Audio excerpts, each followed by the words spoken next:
Assalamualaikum warahmatullahi wabarakatuh. Perkenalkan nama saya Cindy Karumah dari Offering G2 PAI yang diampu oleh Bapak Rizal. Di sini saya akan mempresentasikan tentang bab 13, yaitu tentang Islam, perempuan, dan feminisme.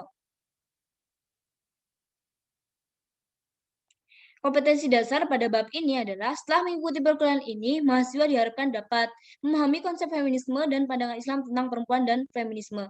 Kemudian yang kedua adalah meyakini pandangan Islam tentang perempuan dan feminisme dan menerapkannya dalam kehidupan sehari-hari.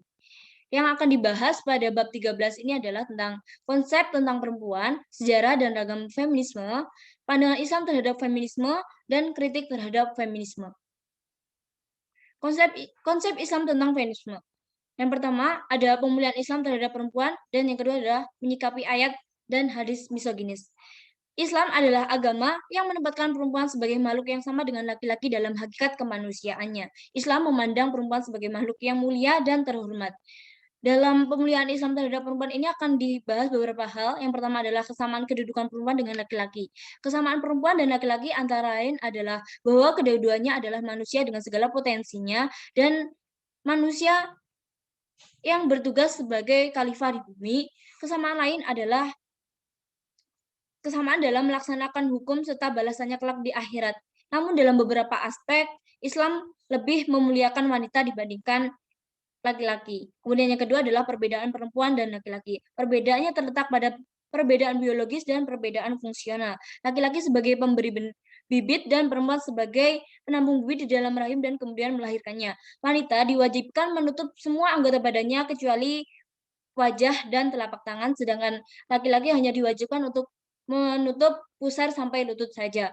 Kemudian perbedaannya adalah ketika melaksanakan sholat, yang harus menjadi imam adalah seorang laki-laki dan tidak diperbolehkan sebagai orang perempuan untuk menjadi imam. Dan dalam hal mencari nafkah, laki-laki di bawah pertimbangan akal yang rasional dan pragmatis, sedangkan perempuan lebih mengutamakan perasaan, sehingga yang berkewajiban untuk mencari nafkah adalah seorang laki-laki.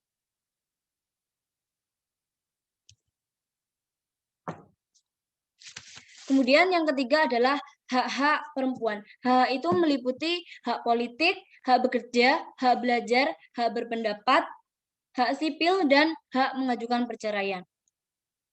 Kemudian sejarah dan ragam feminisme.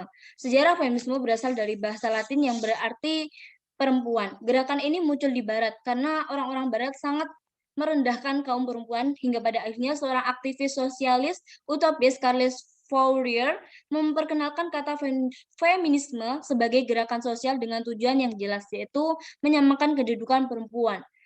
Gerakan ini didorong ideologi pencerahan yang menekankan pentingnya peran rasio dalam mencapai kebenaran.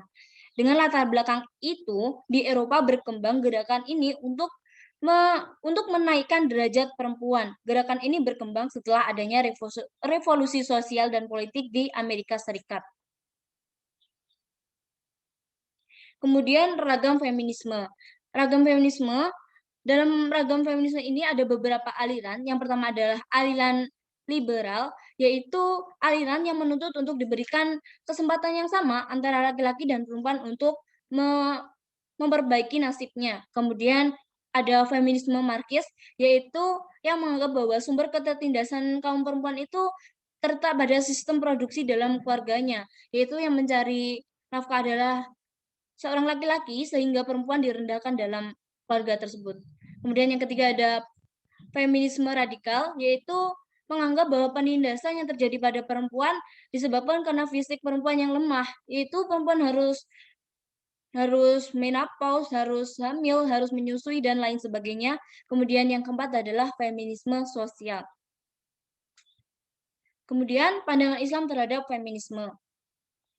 Dalam pandangan Islam, ide dasar dan utama yang diperjuangkan oleh feminisme berupa kesetaraan kedudukan dan hak antara perempuan dengan laki-laki adalah sesuatu yang tidak benar dan menyalahi kodrat kemanusiaan. Memang benar, Islam memandang perempuan dan laki-laki memiliki kedudukan yang setara dalam sejumlah aspek, terutama aspek kemanusiaan. Namun hal ini tidak membuat Islam memberikan hak yang identik kepada perempuan dan laki-laki dalam semua hal. Keadilan tidak harus bermakna persamaan, bahkan harus berbeda jika kondisi dan fungsi objeknya berbeda. Kemudian kritik terhadap feminisme. Terlepas dari pro dan kontra, gerakan feminisme diakui telah banyak membawa perubahan positif pada kondisi perempuan. Perempuan telah masuk ke segala sektor pekerjaan yang dulu dimonopoli laki-laki. Banyak undang-undang di berbagai negara yang lebih mendukung kaum perempuan. Namun di balik kemajuan ini muncul berbagai sisi negatif yang ditimbulkannya. Contohnya adalah isu pemiskinan perempuan dan tingginya angka perceraian. Kesimpulan pada bab ini adalah, dalam pandangan Islam, perempuan mendapatkan tempat termulia dan selalu menjadi yang paling mulia. Pandangan feminisme yang berlebihan dapat membuat perempuan menjadi tidak sempurna karena menyalahi kodratnya. Sekian presentasi dari saya. Ada kurang lebihnya mohon maaf. Syukran jazilan. Thank you so much. Wassalamualaikum warahmatullahi wabarakatuh.